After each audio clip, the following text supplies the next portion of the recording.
ಹಿಂಗ ಮಾಡಿ ಹೊಟ್ಟೆ ಗಳಿಸಿ ಮನೆಯಾಗಂತೂ ಭಯಂಕರ ಗಳಿಸಿದವ. ಅದನ್ನ ಹೆಂಗ್ ಗಳಿಸಿದಪ್ಪ? ಒಟ್ಟ ಮಾಡಿದ ಮ್ಯಾಗ ಮಾಡಕ್ಕೆ ಮನ್ಯಾಗ ಏನೂ ಉಳಿದಿಲ್ಲ. ಹೆಂಗಾರ ಕಟ್ರಿ ನೋಡವ ಮೊದಲು ರೋಡ್ ಬೇಕಿಂಗ್ ಹಾಕಿ ಹೌದಲ್ರಿ. ಅದ್ರ ಮ್ಯಾಗ ಪತ್ರ ಕೊಡ್ತೀನಿ ಮುಂದ್ರಿ ಅದ್ರ ಮ್ಯಾಗ ಕಾಲ ಮೆರ್ಸಿ ಹೆಂಗಾರ ಅದ್ರ ಮ್ಯಾಗ ಕಾಲ ಮೆರ್ಸಿ ಅದ್ರ ಮ್ಯಾಗ RCC ಹಾಕಿನೇವ. ಯಪ್ಪ ಗೋಳಗುಂಟ ಐತಿ ನಾ ಬಿಜಾಪುರ್ನಾಗ. ಹೌದಲ್ವ? ಅದಕ್ಕಿಂತ ಎತ್ತರ ಇರ್ಬೇಕತ್ತ. ಅದಕ್ಕಿಂತ ಭಯಂಕರ ಎತ್ತರಿವ. ನಿಮ್ ಮನೆಗೆ ಕಾಣ್ತದ. ಒಟ್ಟ ಬಿದ್ರೆ ಏನು ಉಳಿದಿರ್ಬಾರ್ದು ಆ ನಮ್ಮನ ಕಟ್ಟಿನ ಹಿಂಗ್ ಕಟ್ರಿ. ಯಪ್ಪ ಸಜ್ಜನರ ಸಂಘ ಅಂದ್ರೆ ಎಂತಾದ? ಎಂತವ್ರು ಹೆಂಗಿರ್ತಾರ ನಮ್ಮಂತವ್ರು ಸಜ್ಜನರಂದ್ರೆ ನಿಮ್ಮಂತವ್ರು. ಹೌದಲ್ರಿ? ನಿಮಗ್ ತಿಳಿದಿದ್ದು ನೀವು ನಿಮಗ್ ಸಜ್ಜನ ಅಂದ್ರೆ ನಿಮ್ಮ ಕಡೆ ಇಂತವ್ರು. ನಮ್ಮ ಕಡೆಗೆ ಇವ್ರೇರಿ ನೋಡ್ರಿ ನಮ್ ಜೀವನ ಬದ್ಲಾವ್ ನಾವು. ಅದ್ರವ್ರು. ಯಪ್ಪ ಸಜ್ಜನರಂದ್ರೆ ನಿಮ್ಮ ಕಡೆ ದಾರು ಕುಡಿಯೋರು ಸಜ್ಜನರು. ಹೌದಲ್ವ?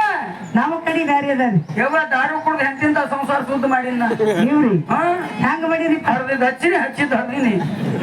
ಕೆಲಸ ಬೇಸ್ ಮಾಡಿರಿ. ಇದನ್ನ ಕಮಿಷನ್ ಬಾಳ ತಗೊಂಡ್ರಿ ಕಾಣ್ತದ. ಭಯಂಕರ ಅವೇ ನಾಲ್ಕು ಒಟ್ಟ ನಿಮ್ಮ ಕಡೆ ಎಂತವ್ರು ಸಜ್ಜನ್ರಂದ್ರ? ನಮ್ಮ ಕಡೆ ನೋಡ್ರಿಪ್ಪ, ಅವ್ರ ಎಂತವ್ರಿ? ಈ ಪಾವನ ಕ್ಷೇತ್ರವಾದಂತ ಶ್ರೀಶೈಲ ಕ್ಷೇತ್ರಕ್ಕ ಎಷ್ಟೋ ಮಂದಿ ಬಿಜಾಪುರದಿಂದ ಇಲ್ಲಿ ತನ ದಾಸೋಗಿರ್ತಾರೆ. ಇಟ್ಟಾರಲ್ವ? ಜಗತ್ನಾನ ಮಂದಿ ಇಲ್ಲಿಗೆ ಬರ್ತಾರೆ. ಬರ್ತಾವಲ್ವ? ಮನ್ಯಾಗ ಉಂಡ್ರಿದ್ರು ಅಂತ ಊಟ ಇಲ್ಲಿ ಕೊಡ್ತಾರ. ಬರ್ತಾರಲ್ವ?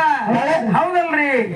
ಸಜ್ಜನರ ಸಂಘ ಅಂದ್ರೆ ಇಂಥವ್ರದ್ ಮಾಡ್ಬೇಕ್ರಿಪ್ಪ. ಇಂಥವ್ರು ಮಾಡತ್ತೀರಿ? ಹೌದಲ್ರಿ? ಹೌದವ? ಏನ್ ಮಾಡಿ ನಾ ಎಲ್ಲ ಮಾಡ್ಕೊತ ಬಂದೀನಿ. ಏನ್ರಿ? ಯಾಕಂದ್ರ ಎಲ್ಲ 11 ಅಮಾಸಿ ಹೌದಲ್ರಿ? ಏನು ಹೌದು. ಈ 12 ಹುಣ್ಣಿಮೆ ಮುಂದ್ರಿ ಇವೆಲ್ಲ ಮಾಡ್ಕೋತೇ ಬಂದೆವು. ಏನ್ ಮಾಡ್ರಿ? ಇದು ಒಂದು 15 ದಿವಸ ಶಿಸ್ತಾಗೆ ಪಾದಯಾತ್ರೆ ಮಾಡಿ ಬಾ ಅಂತ ಹೇಳಿ ಮನ್ಯಾಗ ಕಳ್ಸ್ಯಾರ. ನಿಮಗ್ರಿ ಏನೇನ್ ಮಾಡ್ಕೊ ಅದ್ರಾಗ ನಾವಿನೇ ಇದೇವ. ಹೌದಲ್ರಿ? ಇನ್ನ ಅಲ್ಲೇ ಭಾಗ್ಯವಹಿಸ್ಲತ್ತಿಲ್ಲ. ಹಲೋ, ಆ ಸದೀತ ಯಾರು ಬಂದಾಗಿಲ್ಲ? ಇದು ಪಾದಯಾತ್ರೆ ಮಾಡುದು. ಪ್ರಪಂಚ ಮಾಡ್ಕೋತಾನ ಪಾರಮಾತ್ಮ ಗೆಲ್ಲ. ಹಲೋ ಒಂದು ಸದಿ ಬಂದಾರ ಅಮ್ಮ ಹಾಗಲ್ಲ, ಈ 15 ದಿವಸ